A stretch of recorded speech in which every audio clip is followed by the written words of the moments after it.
Hi guys, today we have the second part of my high voltage laser power supply design. It's a 3-part series, probably. Perhaps it will be a 2-part series if this video will not get too long, but let's be conservative and say it will be a 3-part series probably. In the first part, I showed you the idea behind this design and why I started this design. Before we continue, I want to show you again the PCBs that I received from PCBWay.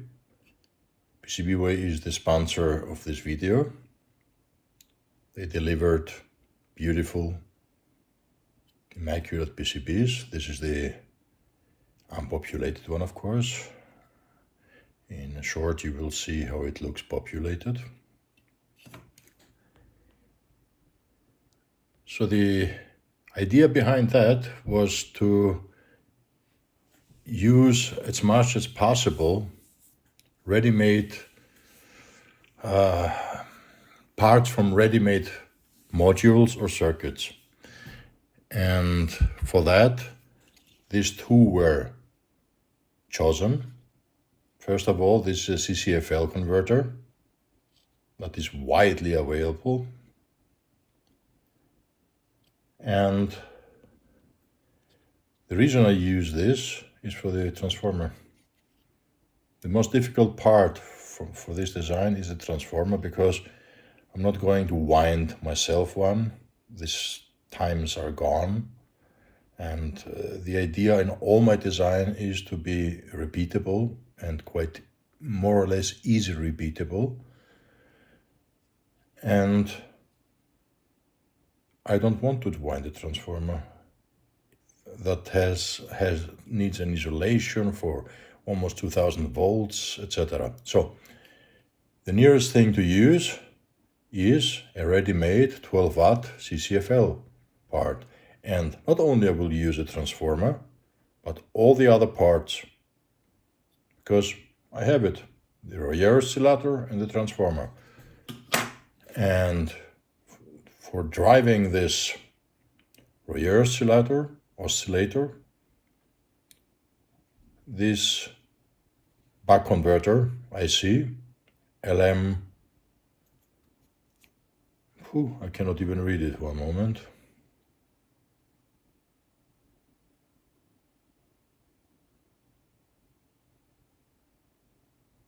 LM5963, sorry, took some while. Here you can see it better. Oh, sorry, it is an LM, one moment. Yeah, well, of course, it's a LM2596S, that's all. Anyway, this is the module I'm going to use. And from that module, I will salvage the parts too. And this will be the regulator that supplies the Royer oscillator. So this is the idea. Just use what is possible. This costs, I don't know, under $1. And this thing, I'm getting it for €0.50. Guys, €0.50, imagine. This transformer, you're not getting it for €0.50 if you want to make it.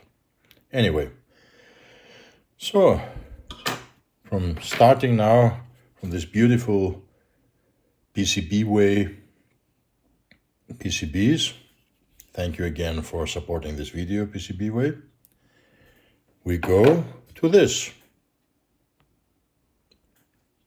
And this is the populated part. Let me show it to you a little bit closer. Bzz, bzz.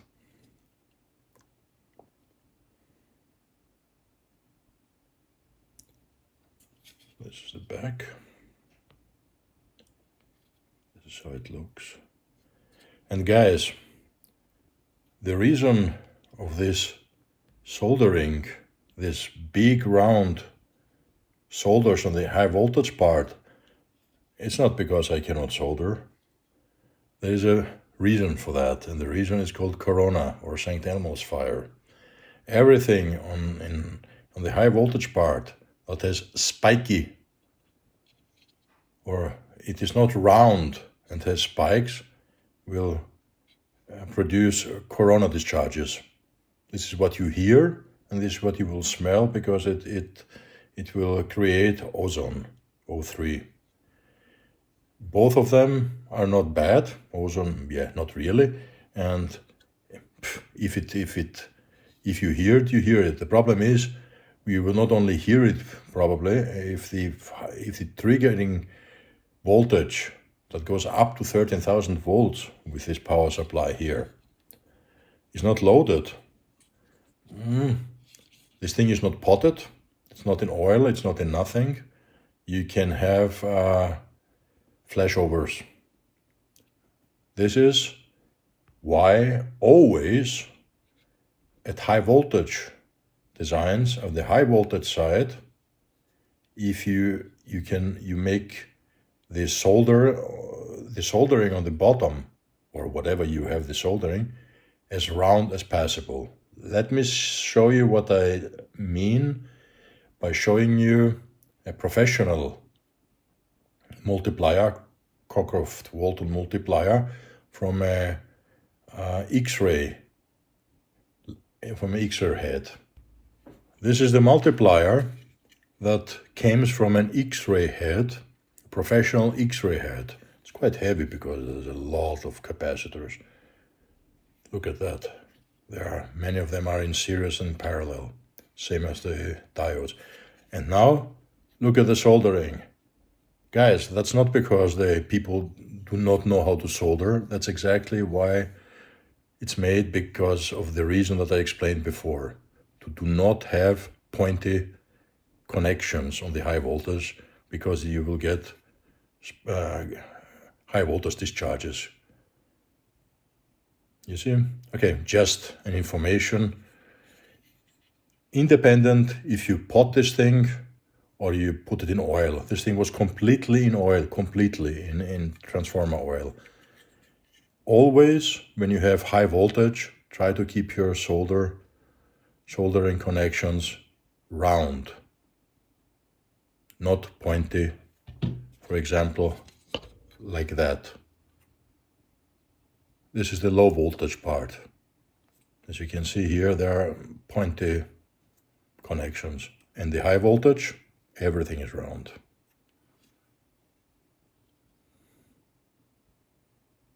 So, let's take a look on the schematic based on this PCB. Okay, here we have the complete schematic. Just a little bit more like that. So the whole thing starts with the input voltage that is 12 volt, or should be 12 volt, from something like that. So power supply, something like that.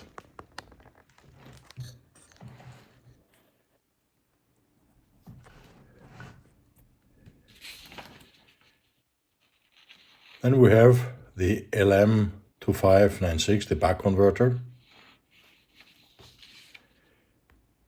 And one of the options of this power supply is you have the possibility to choose between two regulation loops. You have the smaller local loop that just controls the output of the Buck converter that goes to the Royer oscillator here. Or you can use the larger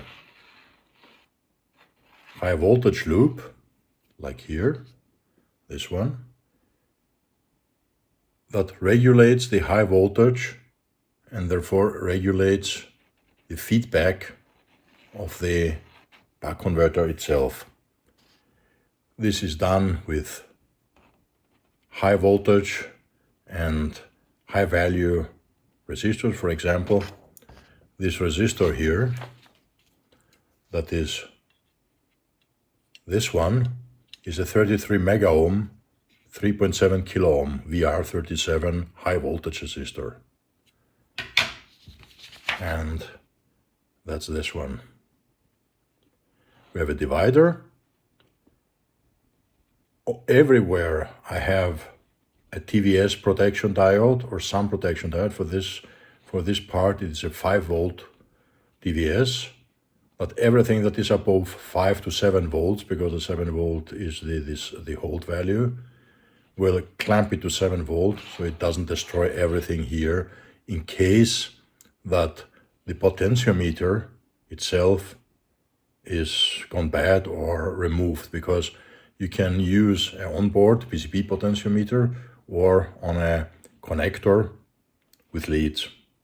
So even if you remove it, even if full power, the full 10,000 volts can here, nothing will happen, because this will clamp it here, 5 volt.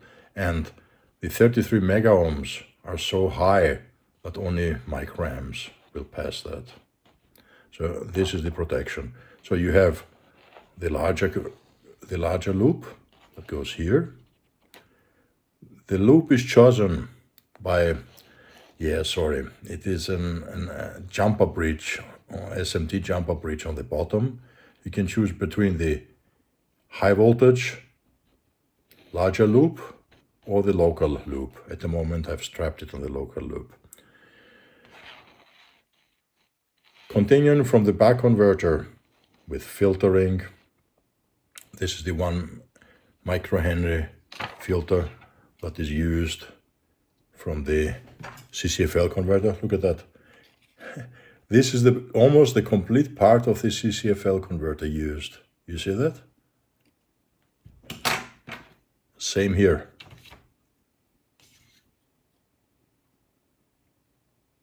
Just a little bit more space to not overheat the input and output capacitors. So this is the part of the CCFL converter here with the Royer oscillator. This is the Royer oscillator itself. Here you see the Royer. This is the primary side. And then we come to the secondary side. We have an optional doubler. This doubler is this part here. These capacitors. You have then a filter, a pi filter more or less, with a capacitor, resistor, and 2 capacitors in parallel. So we have a more or less the less possible ripple on the laser sustain voltage as possible. And this is shown here.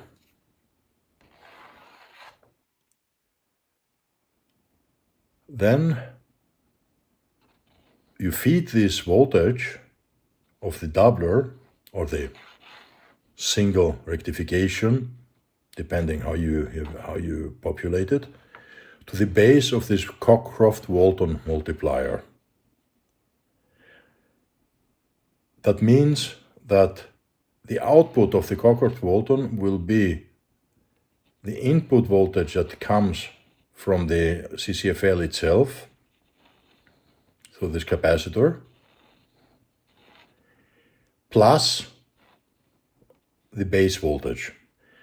So, and this is the first trick I'm using here. I saw that on many professional laser power supplies that do not use a trigger transformer or any trigger circuit to fire a trigger circuit used for the high voltage firing to fire the laser tube itself. I'm using here, this R6 is a 10 kilovolt high voltage 5.6 mega ohm resistor that limits almost completely for microamps the high voltage itself. This is the trigger. This is only used for triggering, nothing else. At first, when you have an open load here, you will have, dependent on where the potentiometer lies, is put here, up to 13,000 volts. But this is only the triggering voltage. At the moment you use a load, for example, the laser tube itself, the voltage will break down because it is limited by this quite high resistor. And what you will have is only the voltage from the doubler itself, this one, minus the voltages of these diodes that are more or less for DC in series. So at the beginning, you will have up to 13 kilovolts. This will trigger the laser itself. The voltage then will break down because of this high resistor, and you will have the sustained voltage that comes from the doubler. So I liked this design, not using trigger circuits, etc. It is quite easy. And honestly, this power supply is versatile enough that can be used for other things too. You can choose how many of the stages you will populate. You can choose a local loop or a high voltage loop here. And additionally, I've provided a circuit. It's more or less a resistor divider, filtered resistor divider, that converts, for example, 20,000 volts converts to 200 millivolt. It's a 1000 to 1 divider. Again, protected. And here I'm not using a DVS, but a standard resistor, standard diode that has 0.7 volts. That means everything that is above 0.7 volt will be shunted to ground. Again, with a 33 mega ohm resistor in series with a 500 ohm potentiometer.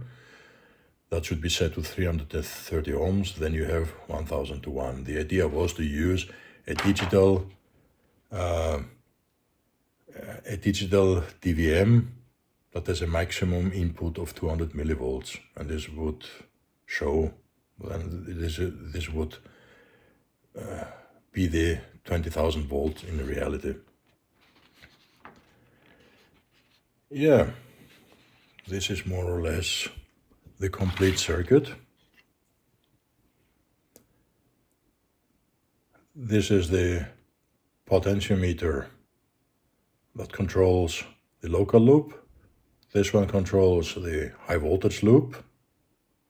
And this is for the meter itself. You can connect the meter either through a connector or directly to this soldering post. And you can choose the capacity of this high voltage ceramic capacitors. The higher the capacitor, the more punch they can give at the output. That means they can deliver, the higher the capacitors, it will be delivered a higher current. So it is, as I said, quite versatile what you can use with it.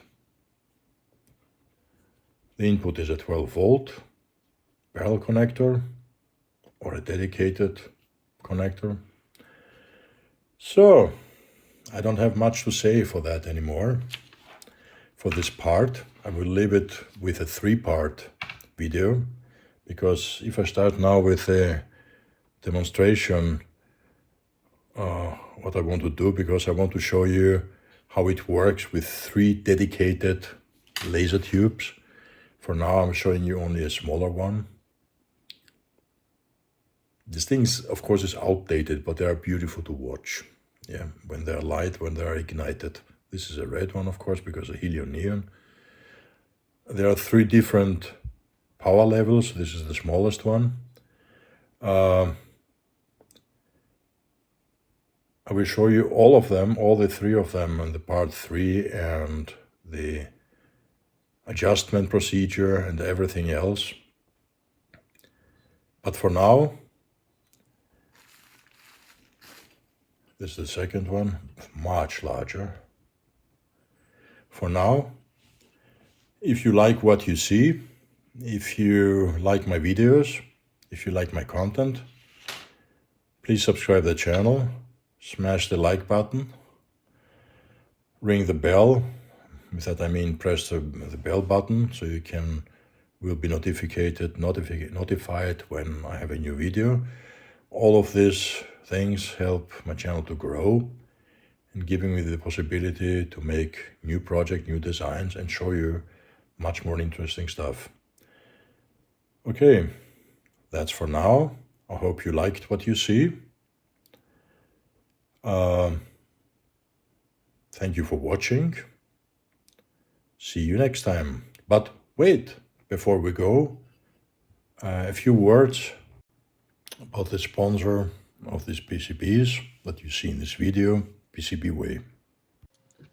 PCB Way is your one-stop professional solution for everything that has to do with PCB prototyping, including PCB manufacturing, PCB assembly with a lot of features, CNC machining through sheet metal fabrication, 3D printing, again with a lot of materials, using plastic and metal materials, injection molding and vacuum casting.